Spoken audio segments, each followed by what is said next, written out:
नमस्कार। आज के कार्यक्रम में आप सभी का स्वागत है। आज इस परिचर्चा में हम रेडियो लेखन पर विस्तार से बात करेंगे। रेडियो लेखन के तत्व और रेडियो कार्यक्रमों की स्क्रिप्ट तथा लेखन प्रक्रिया पर चर्चा करेंगे। आज की चर्चा में हमारे विषय विशेषज्ञ हैं श्री राकेश कुमार योगी और मैं हूँ साक्षी मांडवाल।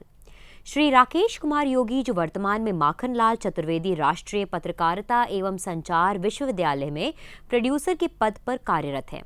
आज की परिचर्चा में हम जिन बिंदुओं पर चर्चा करेंगे वह इस प्रकार हैं।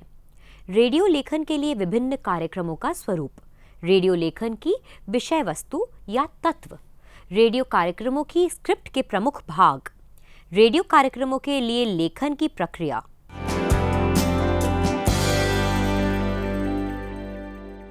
रेडियो लेखन के लिए विभिन्न कार्यक्रमों का स्वरूप। रेडियो आज हमारी जिंदगी का ऐसा हिस्सा बन चुका है जिसको अलग करके देखने की कल्पना भी नहीं की जा सकती। अकेले में रेडियो से बेहतर कोई दूसरा साथी नहीं। ऑल इंडिया रेडियो के सैकड़ों चैनल देश के प्रत्येक हिस्से में सूचना, शिक्षा और मनोरंजन के लिए समर्पित प्रसारण करते हैं। साथ ही देश के कोने कोने फैल चुके एफएम रेडियो चैनल्स अब 24 घंटे आपके साथ रहते हैं। एक जनसंचार के माध्यम के तौर पर व्यापक रूप से रेडियो का प्रयोग पहले विश्व युद्ध से शुरू हुआ। इसी वक्त में रेडियो को अपना एक व्यावसायिक आधार मिला और वो एक प्रभावशाली जनसंचार के माध्यम के रूप में स्थापित हुआ। 1920 में पीटर्सबर्ग में पहला रेडियो स्टेशन में स्थापित होने के बाद 1923 तक अमेरिका में तकरीबन 450 रेडियो स्टेशन की स्थापना हो चुकी थी। पहले रेडियो स्टेशन को प्राइवेट कंपनीज मिलकर चलाया करती थी, लेकिन बाद में रेडियो में पब्लिक ब्रॉडकास्टिंग सिस्टम की स्थापना हुई। पब्लिक ब्रॉडकास्टिंग के तहत ही बीबीसी की स्थापना हुई, जो कि दुनिया का सबसे विश्वसनीय और व्यापक रेडियो नेटवर्क माना जाता रहा है। भारत में आधिकारिक तौर पर रेडियो ब्रॉडकास्टिंग की शुरुआत 23 फरवरी 1922 से हुई। पहले रेडियो क्लबों के द्वारा चलाए जाते थे। भारत के एकमात्र public broadcasting radio all India radio की शुरुआत 1936 में हुई थी। रेडियो जनसंचार और मीडिया की दुनिया में क्रांति लेकर आया।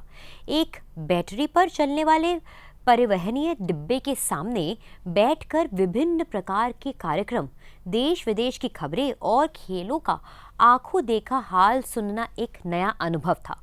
जैसा कि हम जानते हैं कि जन सेवा प्रसारण का मुख्य उद्देश्य लोगों को शिक्षित करना, उनका मनोरंजन करना और सूचित करना है, और ऑल इंडिया रेडियो ने इन उद्देश्यों की पूर्ति भली भांति की है। जनसंचार की दुनिया में आकाशवाणी यानी ऑल इंडिया रेडियो का योगदान अतुलनीय है। राजभाषा हिंदी ही नहीं बल्कि देश की सभी संवैधानिक मान्यता प्राप्त और क्षेत्रीय भाषाओं में भी कार्यक्रमों का प्रसारण होता है। यहाँ समाचार बुलेटिन से लेकर शिक्षा के कार्यक्रम, कृषि ज्ञान के कार्यक्रम, सामाजिक आर्थिक विषयों के कार्यक्रमों के साथ साथ महिलाओं एवं बच्चों के लिए भी कार्यक्रमों का प्रसारण होता है। रेडियो के लिए लिखने से पहले ये जानना और समझना जरूरी है कि रेडियो पर प्रसारित होने वाले कार्यक्रमों का स्वरूप कैसा है और उनकी विषय वस्तु क्या है। रेडियो लेखन के लिए कार्यक्रम का फॉर्मेट यानी रूप एवं विषय वस्तु ही वे मुख्य तत्व है जिनके आधार पर एक कार्यक्रम के लिए स्क्रिप्ट लिखी जाती है। विषय वस्तु के आधार पर रेडियो कार्यक्रमों को 3 भाग में बांटा जा सकता है: शिक्षा एवं सूचनात्मक कार्यक्रम, मनोरंजन कार्यक्रम, समाचार कार्यक्रम। इन तीनों प्रकार के विषय वस्तु को प्रस्तुत करने के लिए विभिन्न फॉर्मेट में कार्यक्रम बनाए जाते हैं। सबसे पहले बात शिक्षा एवं सूचनात्मक कार्यक्रमों के स्वरूप एवं उनके विषय वस्तु की।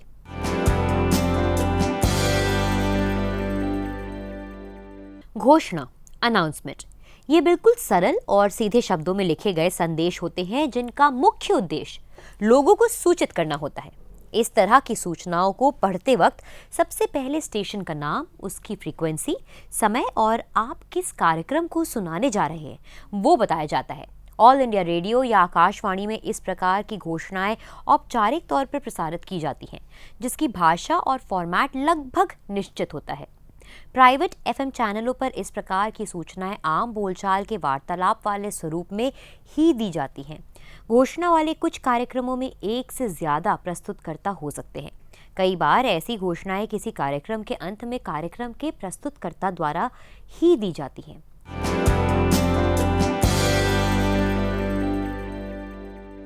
रेडियो वार्ता, रेडियो टॉक, ये रेडियो कार्यक्रम का सबसे पुराना फॉर्मेट है।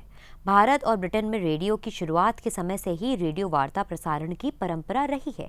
इस कार्यक्रम में किसी विशेष मुद्दे या विषय पर उससे जुड़े एक्सपर्ट्स और महत्वपूर्ण लोगों से 10 मिनट के लिए रेडियो पर उनके विचार प्रस्तुत करवाए जाते हैं। इस फॉर्मेट में एक्सपर्ट या वार्ताकार को लिखित रूप में अपनी वार्ता की स्क्रिप्ट लानी पड़ती है।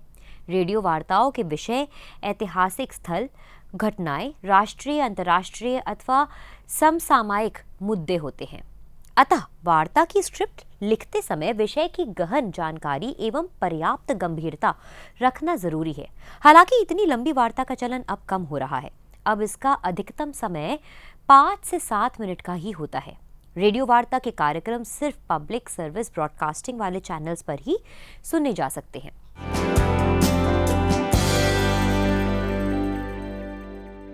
रेडियो साक्षात्कार, रेडियो इंटरव्यू। रेडियो पर राजनीतिक, सामाजिक, आर्थिक, खेल, कला, कृषि या स्वास्थ्य संबंधी मुद्दों पर रोचक तरीके से जानकारी देने के लिए साक्षात्कार सबसे प्रचलित फॉर्मेट है। इस तरह के कार्यक्रम में एक इंटरव्यू लेने वाले रेडियो प्रस्तोता है जो कि उस विशेष मुद्दे से जुड़े किसी एक्सपर्ट या जानकार से सवाल जवाब करता है। ऐसे कार्यक्रमों में श्रोता की तरफ से भेजे गए सवाल भी शामिल किए जाते हैं। आमतौर पर मेहमान को स्टूडियो में आमंत्रित करके ही साक्षात्कार किया जाता है, किंतु कई बार उनकी सुविधा अनुसार स्टूडियो से बाहर भी किसी स्थान पर साक्षात्कार रिकॉर्ड किया जाता है। साक्षात्कार के लिए भी साक्षात्कारकर्ता को स्क्रिप्ट लिखनी होती है, जिसमें शुरुआत की भूमिका और समापन निष्कर्ष के अलावा प्रश्नावली भी शामिल है। इसके लिए साक्षात्कारकर्ता को साक्षात्कार किए जाने वाले व्यक्ति और मुद्दे की पूरी जानकारी होना आवश्यक है। साथ ही प्रसारण के न्यूनतम नैतिक मानदंडों की पूर्ति की भी अपेक्षा की जाती है।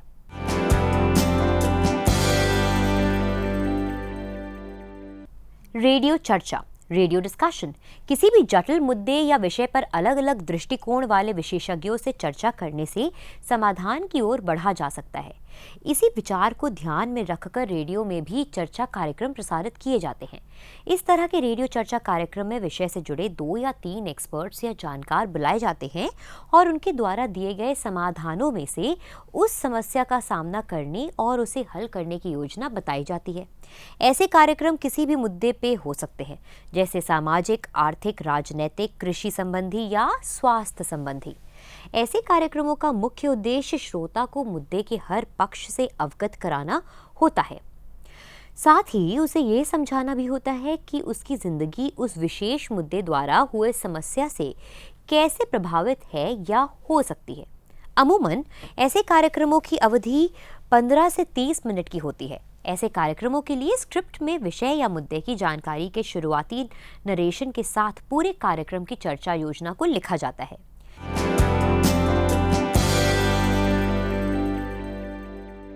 Radio documentary. डॉक्यूमेंट्री फिल्मों की तरह काल्पनिक नहीं होती, वो असल जिंदगी घटनाओं पर आधारित होती है। रेडियो डॉक्यूमेंट्री भी टेलीविजन की तरह ही होती है, सिर्फ इनमें शब्दों और वाक्यों का ज़्यादा महत्व होता है क्योंकि हम उन्हें देख नहीं सकते। विषय वस्तु की प्रकृति और गंभीरता के अनुसार स्क्रिप्ट लेखक या प्रस्तुतकर्ता अपने शब्दों के द्वारा श्रोताओं को दृश्यों का एहसास करवाता है। साथ ही बैकग्राउंड साउंड इफेक्ट से भी माहौल तैयार किया जाता है, जिससे श्रोता का विषय वस्तु से लाइव जुड़ाव हो सके। रेडियो डॉक्यूमेंट्री तथ्य पर आधारित होती है। रेडियो डॉक्यूमेंट्री को रेडियो फीचर्स भी कहा जाता है। ऐसे कार्यक्रम की आत्मा स्क्रिप्ट और प्रस्तुतकर्ता की आवाज होती है, जिससे श्रोता के दिमाग में एक काल्पनिक दुनिया का निर्माण हो जाता है। और अब बात रेडियो में प्रसारित होने वाले मनोरंजक कार्यक्रमों की।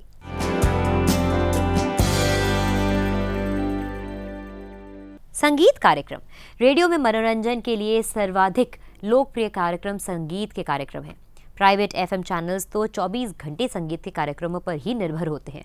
न सिर्फ प्राइवेट एफएम बल्कि ऑल इंडिया रेडियो यानी आकाशवाणी में भी संगीत के कार्यक्रमों का हिस्सा समस्त प्रसारण में से सर्वाधिक होता है। एफएम चैनलों पर संगीत के कार्यक्रम अधिकांश फिल्मी संगीत के या कहीं कहीं गजल आदि के होते हैं। आकाशवाणी में संगीत के ही कई प्रकार के कार्यक्रम प्रसारित होते हैं।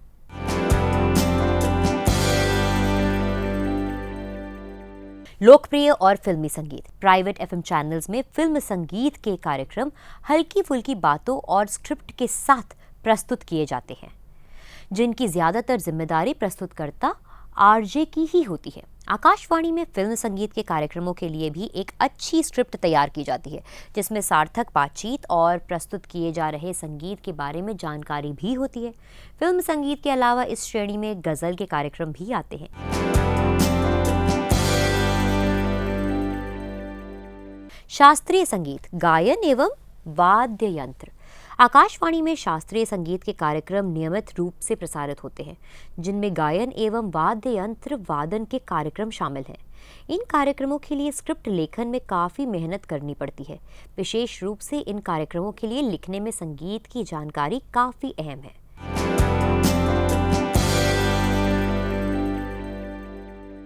स्थानीय या लोक संगीत। आकाशवाणी के क्षेत्रीय और स्थानीय रेडियो स्टेशंस हैं, इसलिए उन पर स्थानीय या लोक संगीत के भी कार्यक्रम प्रमुखता से प्रस्तुत होते हैं। इन कार्यक्रमों की स्क्रिप्ट लिखने के लिए स्थानीय शब्दों एवं विधाओं की जानकारी अत्यंत आवश्यक है।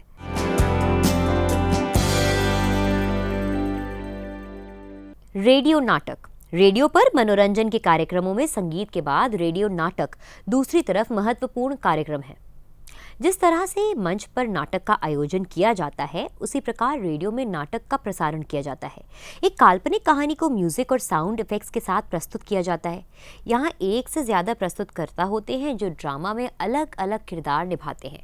रेडियो नाटक की स्क्रिप्ट का बेहद प्रभावी होना ज़रूरी है। रेडियो नाटक में विभिन्न पात्रों के माध्यम से सुनाकर कहानी को श्रोताओं तक प्रभावी रूप में संप्रेषित करने के लिए ज़रूरी है कि लेखन बेहतरीन हो।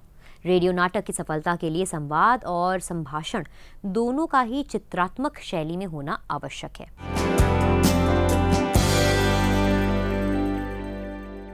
Live commentary. ये रेडियो की दुनिया का सबसे प्रचलित कार्यक्रम है। हम सब जानते हैं कि रेडियो के इतिहास के साथ साथ हमारे देश में खेल के प्रति लोकप्रियता का इतिहास कितना पुराना है। जब रेडियो कमेंट्री की बात आती है, तब सीधा ध्यान किसी विशेष खेल की कमेंट्री की तरफ जाता है। जब एक डब्बे को बीच में रखकर उसके चारों तरफ 10 लोग घेरा बनाकर बैठते हैं और इतने ध्यान से सुनते थे कि कहीं एक लाइन भी छूट ना जाए। भले टेलीविज़न का ज़माना है, लेकिन आज भी दूर दराज इलाकों में रेडियो ही मनोरंजन और सूचना प्राप्त करने का बड़ा जरिया है। खेलों की लाइव कमेंट्री के अलावा रेडियो पर राष्ट्रीय उत्सवों की भी लाइव कमेंट्री प्रसारित की जाती है। इस तरह के कार्यक्रमों के प्रस्तुतकर्ताओं के लिए काफ़ी अनुभवी और विशेषज्ञ होने की अनिवार्यता होती है।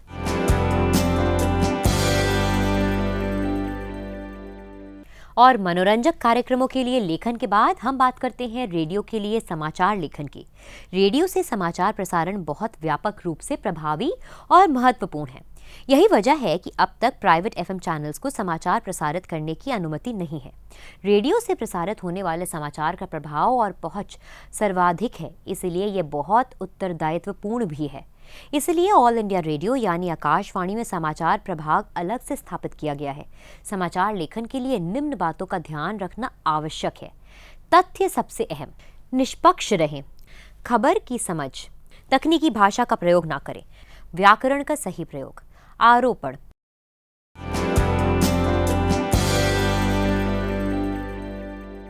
तथ्य सबसे अहम। रेडियो के लिए खबर लिखते समय यह ध्यान रखना चाहिए कि समाचार में सबसे महत्वपूर्ण तथ्य को कम से कम शब्दों में लिखना। रेडियो समाचार की विश्वसनीयता सबसे ज़्यादा है, इसलिए सही तथ्य के साथ समाचार लेखन आवश्यक है। रेडियो में श्रोता जो भी एक बार सुन लेगा, उसके बाद दोबारा जाकर उससे सुनना उसके बस में नहीं। यदि किसी एक शब्द या तथ्य ने उसके मन में आशंका पैदा की, तो फिर उस चैनल की विश्वसनीयता श्रोता के बीच खत्म हो जाएगी।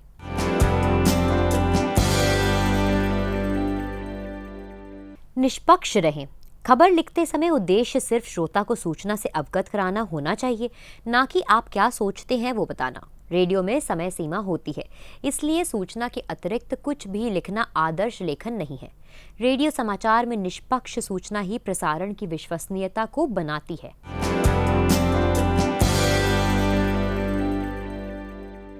खबर की समझ। रेडियो समाचार लिखते वक्त खबर की समझ होनी चाहिए कि कौन सी सूचना खबर है और कौन सी नहीं। अगर कोई सूचना व्यापक स्तर पर मानव जीवन को प्रभावित करती है तो वो खबर है। इसके साथ ही सिर्फ उस खबर से जुड़ी सूचना ही लिखनी चाहिए, उसके आसपास की नहीं।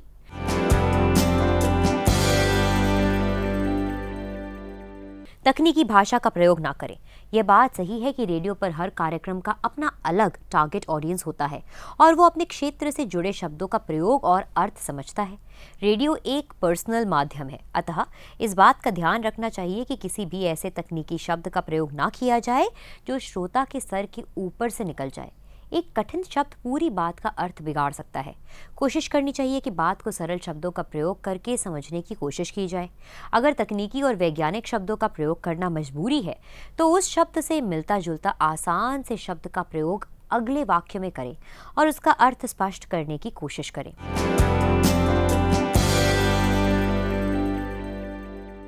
व्याकरण का सही प्रयोग। सरल वाक्य और सरल शब्दों के साथ व्याकरण का सही प्रयोग भी अनिवार्य है। लिखते वक्त इस बात का ध्यान रहना चाहिए कि वाक्य निर्माण किस काल में हो रहा है, घटना कितने वक्त पहले घटी है। इस चीज को ध्यान में रखते हुए उसका विवरण किसी समाचार में देना चाहिए।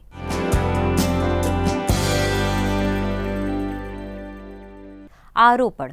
आरोपण का अर्थ है अपनी बात को सत्य प्रमाणित करने के लिए किसी के कथन को उसी तरह लिखना चाहिए जैसे उसने बोला है। रेडियो समाचार लेखन में इस बात का विशेष ध्यान रखना चाहिए। समाचार में किसी भी व्यक्ति के नाम को भी उसी तरह से लिखें और उच्चारण करें जैसे वो व्यक्ति स्वयं करता है।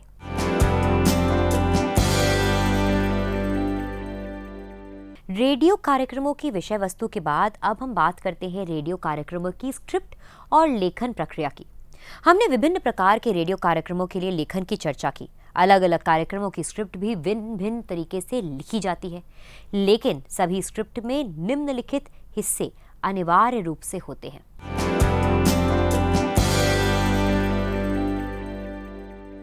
शुरुआत या ओपनिंग। किसी भी कार्यक्रम की स्क्रिप्ट में ओपनिंग या शुरुआत काफ़ी महत्वपूर्ण है। इसमें प्रस्तोता खुद का और कार्यक्रम का परिचय देता है। एक कार्यक्रम की शुरुआत पर ही निर्भर करता है कि वो श्रोता को कितना बांध पाएगा। इसमें कार्यक्रम का परिचय कलात्मक भाषा और रोचक अंदाज में देना चाहिए, जबकि प्रस्तोता का परिचय सरलता से संक्षेप में देना चाहिए।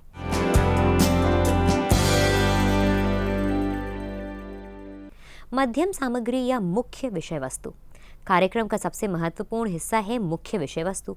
इसमें कार्यक्रम के प्रमुख मुद्दे पर दी जाने वाली संपूर्ण जानकारी होती है।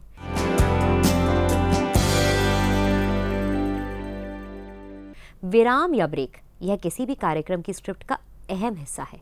इसमें कम शब्दों में इस प्रकार की भाषा और जानकारी होनी चाहिए जिससे कि कार्यक्रम को सुनने वाला श्रोता विराम के बाद भी कार्यक्रम सुनने का इंतजार करे।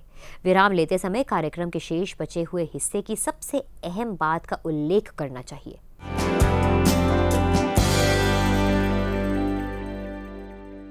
क्लोजिंग या समापन। कार्यक्रम का समापन एक कला है। जितना अहम शुरुआत करना है उतना ही अहम समापन करना। सही समय पर कार्यक्रम को तार्किक अंत पर ले जाना और समापन करना काफ़ी महत्वपूर्ण है। समापन में कार्यक्रम का सार और अगली कड़ी प्रसारित होने वाली विषय वस्तु की जानकारी होनी चाहिए। स्क्रिप्ट के बाद अब हम बात करते हैं रेडियो कार्यक्रमों एवं समाचार के लिए लेखन प्रक्रिया की। किसी भी रेडियो कार्यक्रम के लिए स्क्रिप्ट लेखन के लिए किन बातों का ध्यान रखना चाहिए, ये हम चर्चा कर चुके हैं। इन बातों के ख्याल रखते निम्न प्रक्रिया का पालन करते हुए रेडियो कार्यक्रम की स्क्रिप्ट लिखी जानी चाहिए।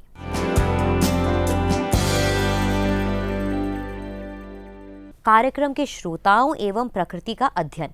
रेडियो कार्यक्रम में वर्तमान का बोध और निरंतरता के साथ श्रोता की अपेक्षा प्रासंगिक सामग्री की भी रहती है। उदाहरण के तौर पर युवाओं में संवाद की प्रवृत्ति विषय पर रेडियो कार्यक्रम का निर्माण करना है। इस विषय पर बनने वाले कार्यक्रम के लिए लिखते हुए यदि आप इंटरनेट आधारित मीडिया या सोशल मीडिया के द्वारा हो रहे संवाद का जिक्र नहीं करेंगे तो जिन श्रोताओं अर्थात युवाओं के लिए आप कार्यक्रम बना रहे हैं वे इससे जुड़ाव महसूस नहीं करेंगे। वर्तमान का बोध और निरंतरता के साथ रेडियो लेखन के लिए प्रासंगिकता का भी अहम स्थान है। जनसंचार के एक बड़े माध्यम के रूप में रेडियो का उत्तरदायित्व है कि वह उन विषयों पर सामग्री प्रसारित करने जो समाज के लिए वर्तमान में महत्वपूर्ण हो। अतः रेडियो लेखन की प्रक्रिया सबसे पहले जरूरी है कि कार्यक्रम और श्रोता की आवश्यकता को समझ लें।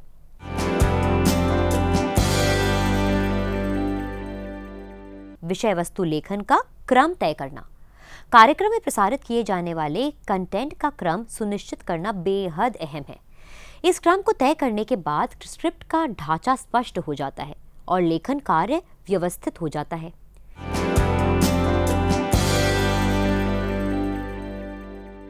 मुख्य विषय वस्तु का लेखन। श्रोताओं और कार्यक्रम की प्रकृति समझने के बाद कार्यक्रम की मुख्य विषय वस्तु लिखना होता है। मुख्य विषय वस्तु के लेखन के लिए आपको सभी तथ्यों और जानकारियों को प्राथमिकता के क्रम में लिखना चाहिए। प्रयास करना चाहिए कि स्क्रिप्ट में मुख्य विषय वस्तु पर ही सर्वाधिक समय दिया जाए।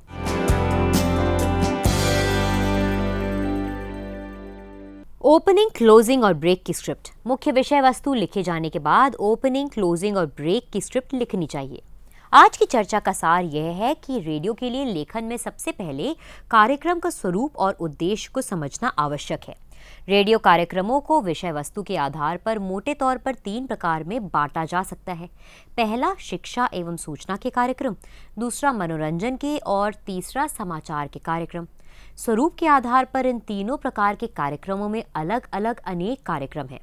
इन सभी कार्यक्रमों की स्क्रिप्ट में शुरुआत, मध्यम भाग, विराम तथा अंत, ये 4 हिस्से अनिवार्य रूप से होते हैं। इनमें मध्यम भाग में मुख्य विषय वस्तु रहती है। स्क्रिप्ट के इन्हीं भागों के अनुसार लेखन प्रक्रिया प्रारंभ होती है। रेडियो कार्यक्रम की शुरुआत प्रभावी एवं श्रोता को तुरंत कार्यक्रम से जोड़ने वाली होनी चाहिए।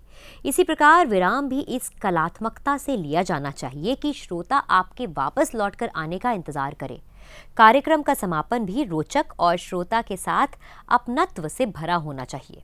रेडियो के लिए लिखते समय सदैव अपने लक्षित श्रोता की रुचि, पृष्ठभूमि एवं प्रकृति का विचार अवश्य रखना चाहिए। आज की परिचर्चा में हमने जिन प्रमुख बिंदुओं पर चर्चा की वह इस प्रकार है।